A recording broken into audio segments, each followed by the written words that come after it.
Itu mana?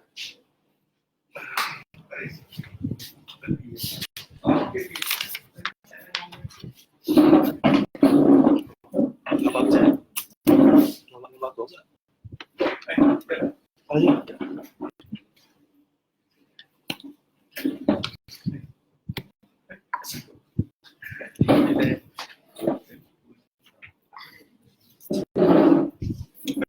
Sini. Coba sini. Saya nak record juga. Boleh. Ada banyak.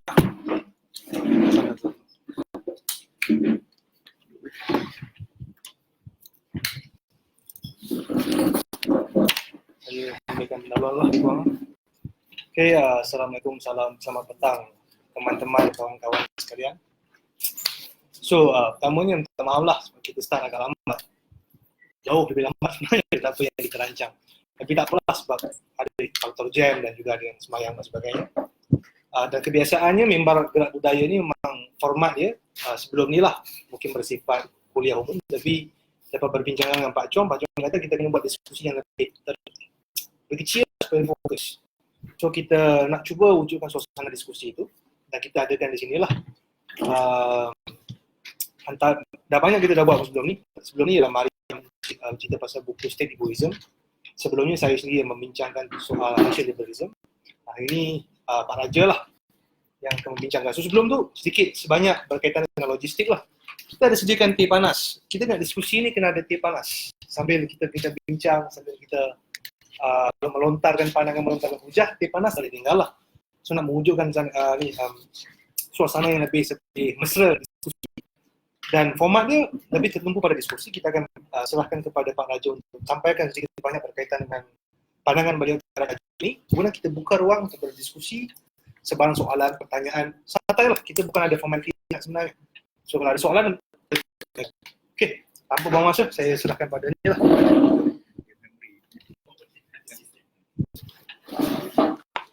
Assalamualaikum, salam sejahtera. Terima kasih kepada Saudara Imran dan Grup Daya atas undangan ini. Apa sikit pun tak apa kalau kelewasan start ni, itu beli pada saya, jangan beli pada Imran. Saya punya macam mana pun bukan alasan, tapi sebenarnya saya bawa balik dari Georgetown Literary Festival selama 5 hari dan program dia agak intensif. Saya suka di program tu kerana meskipun mereka adalah sebagai penulis dan penyair atau pengajar, tapi mereka juga berprofesi sebagai di negara. Saya berprofesi sebagai wartawan kan. Ada yang pernah beritahu saya pernah wawancara tokoh-tokoh terkemuka di persada di tanah air kita dalam istilahnya persada. Dan seumpamanya, jadi ya, dan tajuk interview saya dan saya sebenarnya sedikit mentah sebab ada orang yang lebih ahli, yang lebih banyak pengetahuan, lebih banyak pengalaman yang berada di sini, iaitu saudara Profesor D. Halim Ali. Patutnya saya tarik diri saya dan minta Prof cakap. Walau bagaimanapun saya terima kasih Profesor sendiri yang sudi hadir dan juga yang sudi mendengar atau menonton di FB Live. Waktu saya menulis buku Minda Tertawan ini kurang lebih 15 tahun yang lalu, di saat-saat akhir pemerintahan Dr. Mahathir pada tahun 2003, ia merupakan renungan saya terhadap kehidupan serta budaya kalangan intelektual, seniman, penulis, penyajar, ahli akademik dan lain-lain di dalam menjalankan tanggungjawab mereka pada masyarakat dan negara. Waktu itu saya tulis itu kerana saya bukan ahli akademik, saya bukan terlatih secara formal. Saya hanya ingin menceritakan perjalanan kehidupan seorang yang kebetulan dikurniakan rezeki untuk bergaul dengan pelbagai lapangan dalam masyarakat dan dalam berbagai bidang. Yang ini juga yang diungkapkan oleh saudara Bahazin sekarang ni seniman sastra negara di Malaysia, yang dia saya undang untuk meluncurkan buku tersebut di Rumah Industri di Sebelah tahun 2004. Jadi saya tidak menjangkakan buku ini akan mendapat sambutan terutamanya dari golongan muda. Saya ingat mungkin adalah kawan-kawan saya yang pada masa itu takut nak jumpa dengan saya, tapi sekurang-kurangnya saya tulis buku, dia belilah buku kawan lama dia ni, dia baca lah sikit-sikit, detail-detail apa lah kawan lama dia nak kata dia sampai kan. Tapi rupanya dia telah menarik perhatian generasi baru. Dan saya boleh katakan meskipun saya telah ada beberapa kumpulan saja perseorangan yang telah dibaca dan dikaji di sini, masuk di laman Marhum W.S. Rendra di Depok, itu saya ketahuilah Tanah Airku, dan buku yang diterbitkan oleh Sang Umur di Jakarta juga. Tetapi buku Minda Tawalah nampaknya sehingga buku yang baru ni yang telah menarik minat ramai untuk memperkatakan isu-isu yang dibicarakan dalam buku.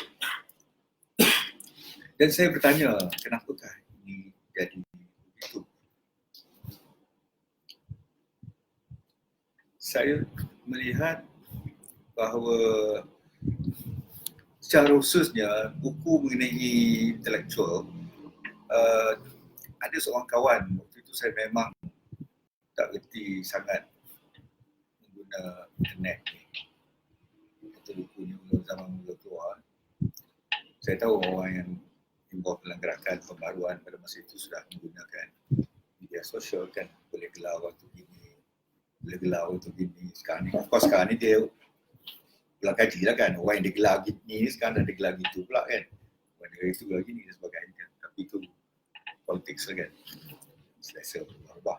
Dan kadang-kadang chameleonic ataupun sesumpah sifatnya kan. Tetapi apabila buku ini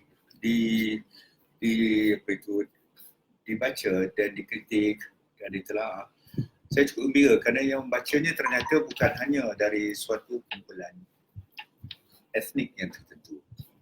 Beberapa kawan saya generasi baru dari keturunan Tiongkok dan India memberitahu saya, malahan mereka menghantar kepada saya kritikan mereka atau tulisan mereka dalam buku itu.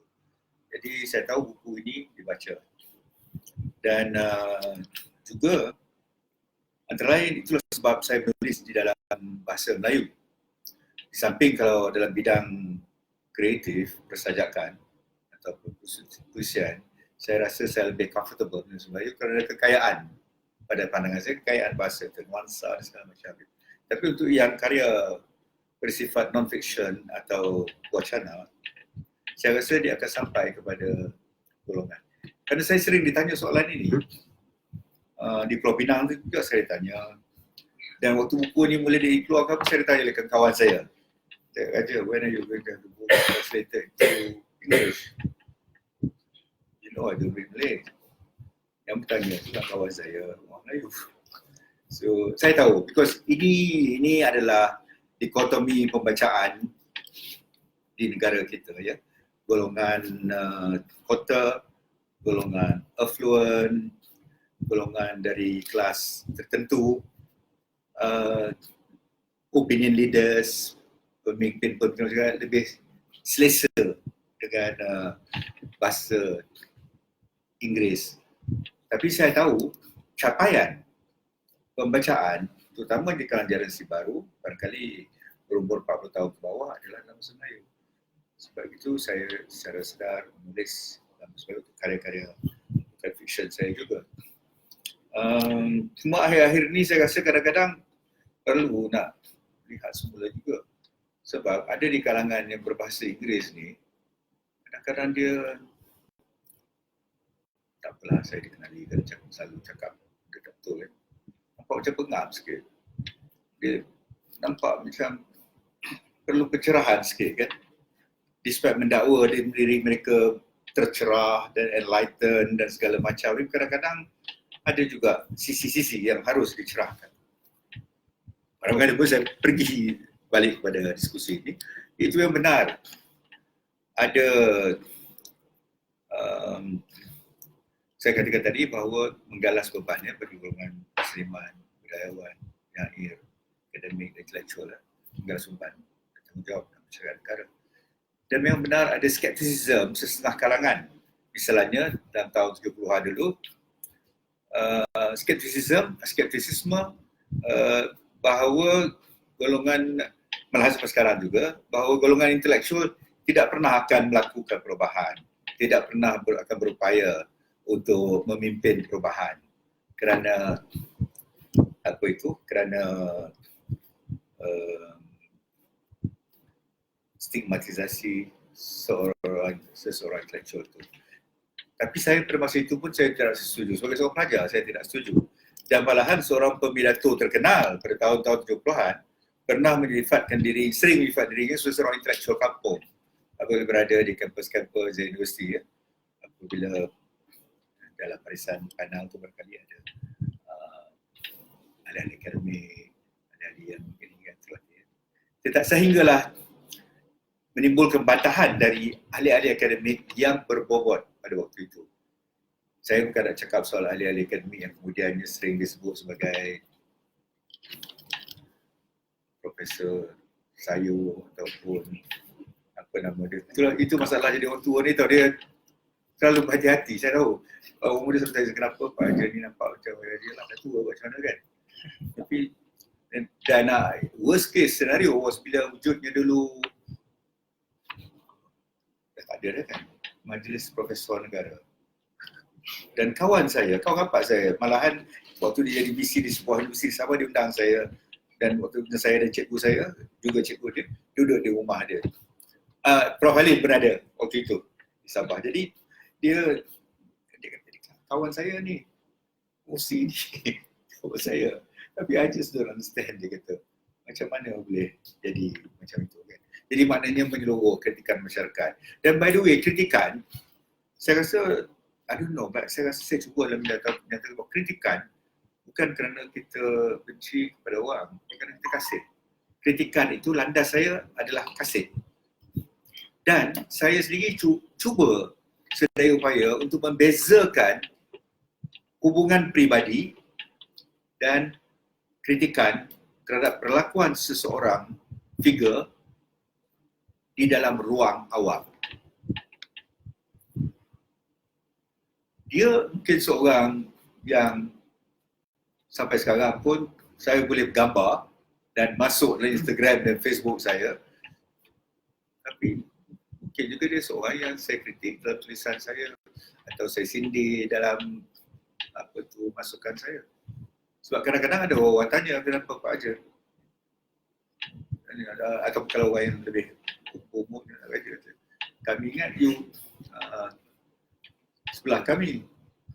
Tapi nampak kemarin masuk dalam you punya social media, gambar you dengan sekolah-sekolah ni kan. Kemudian 2-3 hari kemudian pula, orang lagi belah satu lagi kata, Hajar, I thought you were with us. Tapi nampak juga, miskinnya kehidupan setengah-setengah kawan saya ni. Sehingga nak gambar pun tak boleh.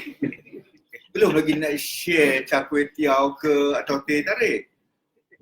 No, memang miskin kehidupan kalau kita hanya dapat bersama-sama dengan orang yang setuju 100% dengan kita dan kata yes sir, respectful, tidak ada kontestasi, tidak ada contestation, tidak ada wacana. Namun saya rasa kita juga harus melihat apa yang diungkapkan sehubungan ini, kita harus melihat apa yang seringkali diungkapkan oleh Edward Said misalnya dalam bukunya Representations of the Intellectual. Tugas utama kaum cendekiawan katanya adalah untuk membongkar kesunyian, excavating silence, membongkar kesunyian. In other words, bersuara. Dan ini saya paling terasa, saya rasa terutamanya pada tahun lewat 90-an sehingga tahun 2000-an. sehingga tahun 2000-an, sehingga hampir tahun 2010 dan seumpamanya. Kelihatan bukan semua orang seperti Prof. Halim dan lain-lain, Syed Hussein Ali dan tetap suara. Ya, sama ada suara mereka dipaparkan dalam media, soal lain. Tapi mereka tak suara.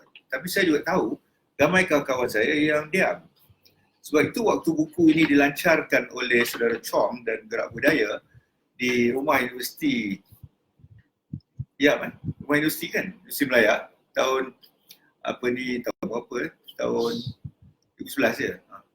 2011. Kawan-kawan saya yang menghuni Fakulti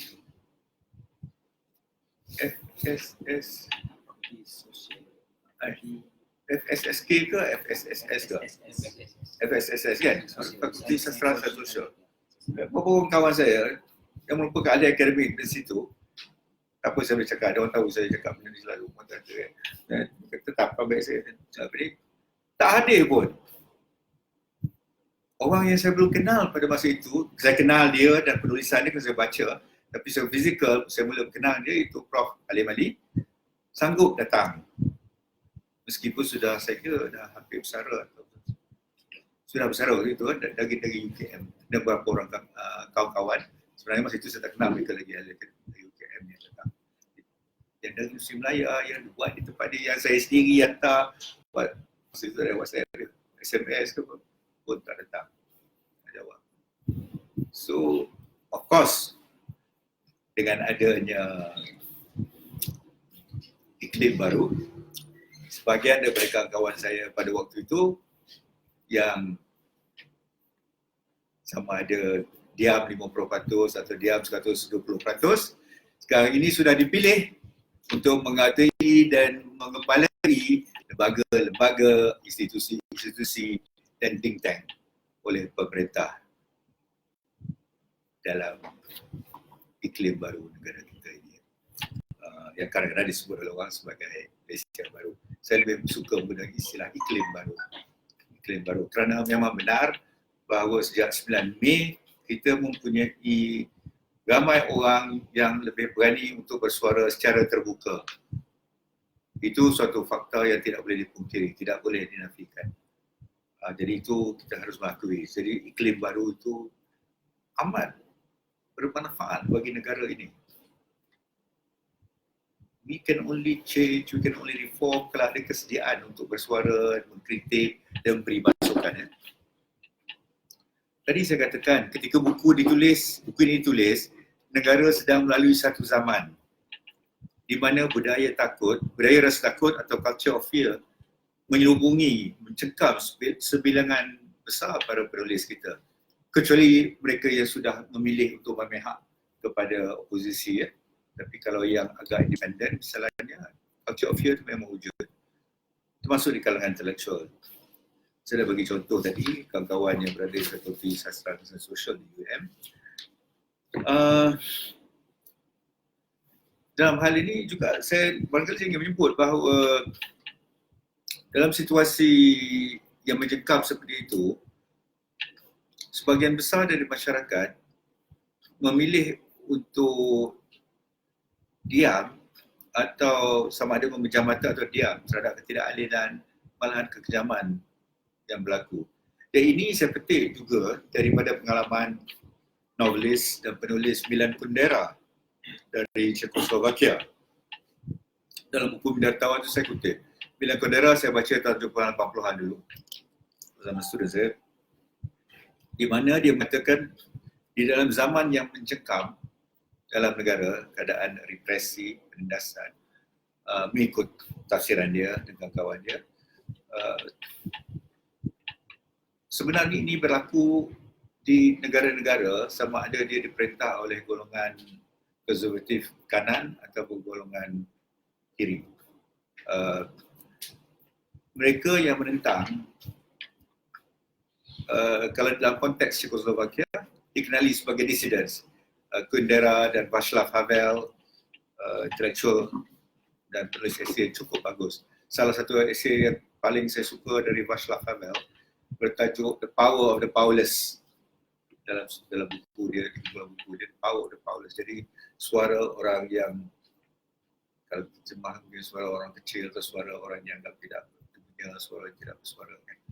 Kalau mereka bergabung, suara itu jadi sesuatu yang powerful, yang ada impaknya.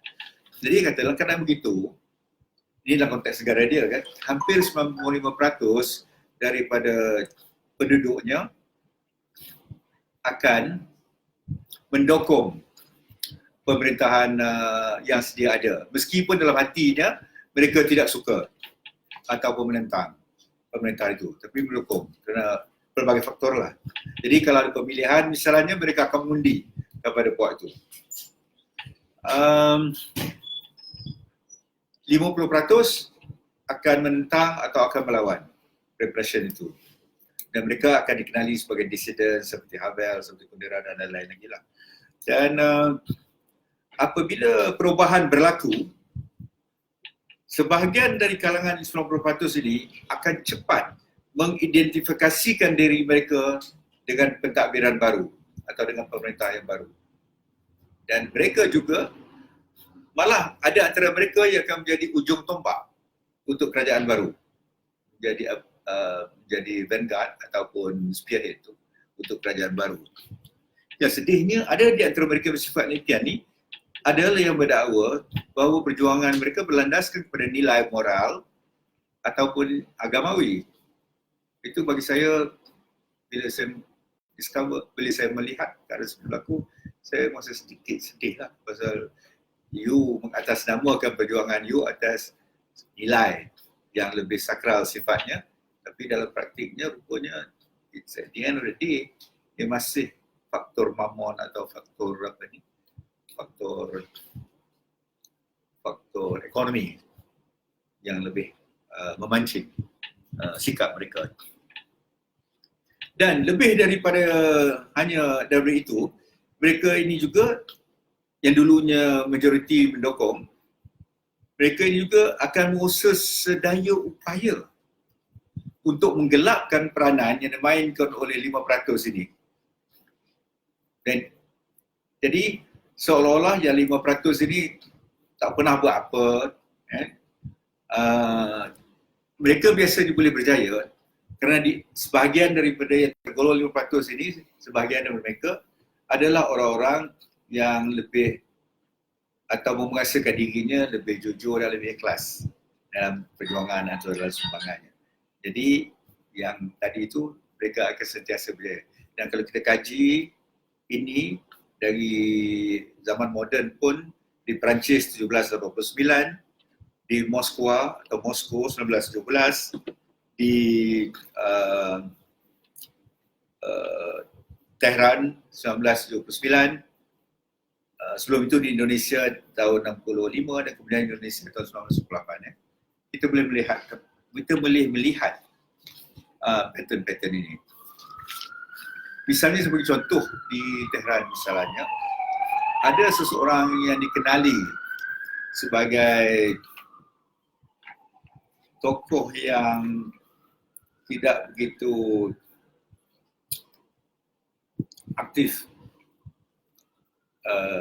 mendukung perubahan, malah ada tulisan yang mengatakan dia lebih kepada mendukung yang sedia ada, tapi apabila Shah sudah pergi keluar dan diganti dengan pentadbiran baru, dia dilantik sebagai seorang hakim untuk mengadili semua anggota-anggota rejim yang terdahulu. Dan yang anehnya, hampir kesemua mahkamah itu sidang waktu malam, semuanya hukumannya satu aja. Satu hukumannya. Pagi esok, subuh, mereka menerima hukumannya. Ditembak dengan paling sekolah. Itulah ironinya. Dia menjatuhkan hukuman itu juga sebahagian daripada kelompok itu, tapi dia sekarang yang menentukan orang-orang ini harus dihukum. Dan ramai, ratusan orang ramai. Saya tidak mengatakan orang tu seharusnya dihukum dia, tapi itulah dia jadi. Begitu juga di tempat-tempat lain yang saya sebutkan tadi. Kawan-kawan saya di negara lain ada bercerita berkenaan dengan hal ini. Jadi ini bukan suatu benda yang aneh sebenarnya. Dan kalau kita lihat dalam konteks kita mutakhir pun, saya rasa saya mempunyai banyak peluang untuk meraihkan tajuk buku sajak saya tahun lalu, iaitu Ketawalah Tanah Airku. Sebab sekarang ni saya selalu ketawa. Hampir tiap hari, bukan tiap hari. Ada masa tu tiap hari, masa seminggu sekali kan, ada ketawa kan. It's really funny because I know, if I was younger, I probably would be laughing, Kalau saya muda dulu kan, tapi sekarang dalam keadaan saya lebih baik saya ketawa je lah, tengok ni kan. Apa ni, tengok orang-orang yang nak jadi, barangkali sedang berlatih untuk menjadi jago Olimpik untuk veteran misalnya kan, nak lompat jauh-jauh kan. So, aneh. Dan semua ni sebenarnya. Tapi ada orang kata kepada saya, asal you are not in politics, politik partai, you are not in politics. Ya, betul. Dan saya memberi pandangannya sebagai seorang yang tidak terlibat dalam arena secara langsung. Jadi pandangan saya juga harus jujur kepada di mana saya berada. Dan kali kita boleh bincang, ini satu yang kita boleh bincang. Saya tahu ada beberapa pandangan. Saya kira diskusi ini penting kerana peranan intelektual atau berseniman atau berasal fikir atau masyarakat sivil adalah penting sekali. Mereka harus terusan berperanan, kecuali ada di antara mereka yang berhasrat jadi ahli politik sepenuh masa. Itu lain.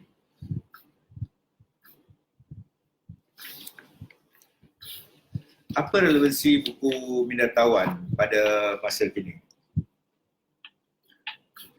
Saya tak tahu, tapi mungkin saudara-saudara boleh menjawabnya nanti. Jadi kalau seorang 5 minit, kita tak boleh lah nanti tengah malam dekat sini kan. So nanti saya minta pandangan saudara sama ada relevansi buku ini atau tidak. Tapi sebelum saya akhir itu, saya ingin menyatakan bahawa antara poin pertama saya dalam buku ini, kalau saya tak silap ingatan, adalah pertamanya kita harus menjauhi diri kita daripada ketaksuban kepada pemimpin. Kita melihat sejarah dan kita belajar dari sejarah. Memang pada period tertentu termasuk formation, katalah generasi saya pada tahun barangkali saya 70-an, tapi ada yang lebih awal ke tahun 60-an. Waktu itu dunia berada dalam satu kancah dan gelora anak-anak muda yang menentang ketidakadilan. Misalnya waktu itu antara isunya adalah kolonialisme, penjajahan. Sebahagian besar dari Afrika masih lagi terjajah. Sebab itu bila Soekarno menganjurkan konferensi Afro-Asia di Bandung, cukup dicerogai oleh Amerika Syarikat pada waktu itu. Kerana sebelum itu tidak ada pertemuan seperti itu. Negara-negara berkecuali atau non-aligned movement hanya wujud 10 atau 15 tahun kemudian. Jadi bila Soekarno mengumpulkan tokoh-tokoh besar dunia, termasuk Jawaharlal Nehru dari India, Kwame Nkrumah dari Ghana, dan Haile Selassie daripada Ethiopia. Kebetulan saya jumpa seorang penulis Ethiopia. Dan Choi Lai. Saya tak pasti dia hadir di konferensi itu atau dia datang. Ada. Tapi saya tak pasti. Saudara boleh betulkan saya. Saya lihat gambar dia tu sama ada masa konferensi atau selepas konferensi. Masa gambar itu dia tengah bentangkan di masa konferensi. Terima kasih saudara Slim. Kerana saya dapat menambah ilmu saya pada malam ini. Dan Liaquat Ali Khan dari Pakistan dan beberapa pemimpin lagi. Dan Choi Lai, kalau tak silap saya. Choi Lai, mau tak datang kan? Choi Lai di Pemimpin Besar China. Dan mereka boleh bergabung di situ. Jadi mereka sebenarnya takut sebab itu ada beberapa usaha untuk menjatuhkan Soekarno daripada pemerintahan yang didokong oleh Amerika pada waktu itu. Misalnya banyak percubaan. Dan peranan kuasa luar ini biasanya dia berpredikatkan bukannya soal, saya lihatlah, politik sangat, tapi lebih kepada soal ekonomi. Jadi kalau sesuatu negara itu dipimpin oleh golongan kanan, golongan kiri, maka itu lagi senanglah bagi kuasa besar untuk mendukung orang yang menentang pimpinan itu. Tapi kadang-kadang negara itu dipimpin oleh golongan kanan. Tapi kuasa besar itu mendukung golongan kiri. Macam mana itu? Kerana yang pentingnya dia dapat menguasai pimpinan negara itu untuk mendapat manfaat ekonomi. Jadi bagi mereka sebenarnya, pengamatan saya lah, ada politik itu jadi sekunder kepada manfaat ekonomi dan juga strategis dan geopolitiknya. Profesor Halim boleh betulkan saya nanti dalam hal itu. Kedua, yang penting saya kira dari buku ini bagi saya adalah idea, kesetiaan kita kepada idea. Saya gunakan istilah idea, tapi sebenarnya prinsip atau hal-hal semua ini, tapi saya nak nampak lembut, saya guna istilah idea. Saya selalu cari kata yang lebih lembut. So, kesetiaan pada idea. Dan bahasa Inggeris, fidelity to ideas. The principles to kita perjuangan ataupun cita-cita kita. Ketiga, penting untuk kita membaca sebanyak mungkin untuk menggali dari khazanah dunia, untuk memperkayakan pengetahuan dan pengalaman kita. Seterusnya, kita harus menggalakkan suasana yang mengimarahkan kecemerlangan, bukannya mediocrity atau laih. Saya ingat ada satu bab saya berkenaan dengan budaya laih. Maknanya asal boleh aja. Asal dia menyokong aku lantik dia jadi dekan. Asal dia menyokong aku lantik dia jadi, TNC, HEP ke apa kan. Itu satu benda yang pelik lah, HEP ni. Zaman saya dulu, bukan nostalgia, nak cerita fakta tak ada HEP ni. Para mahasiswa, para pelajar kita organize sendiri apa kita nak buat. Kita pergi nak cari dana, cari sendiri, pergi ke syarikat tu, minta RM20, dia bagi RM15 misalnya. Zaman dulu lah, satis proses satu kan. So, kumpul-kumpul buat program. Program tak kalah. Kalau di Universiti Melayu, saya bukan Universiti Melayu, kalau Universiti Melayu buat di Dewan Tuku Chancellor, saya tahu dah di ekonomi debate, macam-macam program. Sudut peratur, meriah, ya. Kami di ITM pun ada hal-hal seperti itu.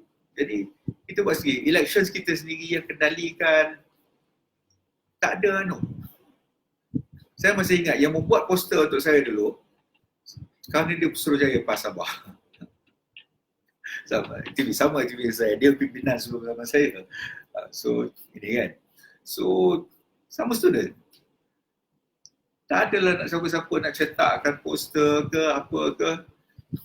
Kalau ada duit lebih sikit, dapatlah poster cantik sikit. Ataupun kata orang Perak, kita repair. Mana share-share dengan like-minded groups. Ataupun kalau yang ada, sama ada digelar grup atau jemaah ataupun kelab ya, dengan ideologi masing-masing, maka mungkin dapat dari segi itu, masukkan kewangan dari segi itu. Seterusnya, saya rasa saya lebih ingin juga mendengar daripada saudara-saudara sekalian apakah relevansinya dari hukum binatang. Kalau tidak, rugilah gerak budaya mengulang cetaknya untuk keceli ketiga baru ni. Sekian, terima kasih. Boleh Imran? Boleh.